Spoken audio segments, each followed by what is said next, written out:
Pagbibitiw ni Singson sa ICI nakakabahala. Detalye ng balitang yan mula kay Rajaman Grace Mariano. RMN Live Report!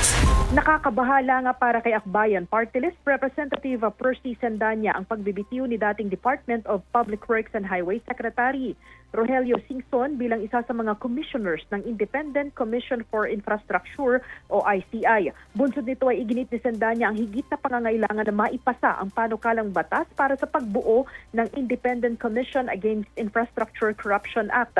Ayon kay Sandanya, ito ang magbibigay garantiya sa independence at kredibilidad ng ICI.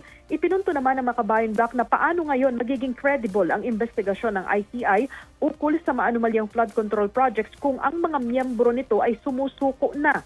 Diin pa ng Makabayan Bloc na binubuo ni Representatives Antonio Tino, Rene Co at Sara Elago ang pagkalas ni Singson sa ICI ay taliwas sa ipinagmamalaki ng Malacanang na malapit na sa endgame ang anti-corruption drive nito. Ayon sa Makabayan Bloc, kung ang ICI mismo ay hindi kayang ipagpatuloy ang investigasyon, paano magtitiwala ang taong bayan sa sinasabing anti-corruption drive ng pamahalaan?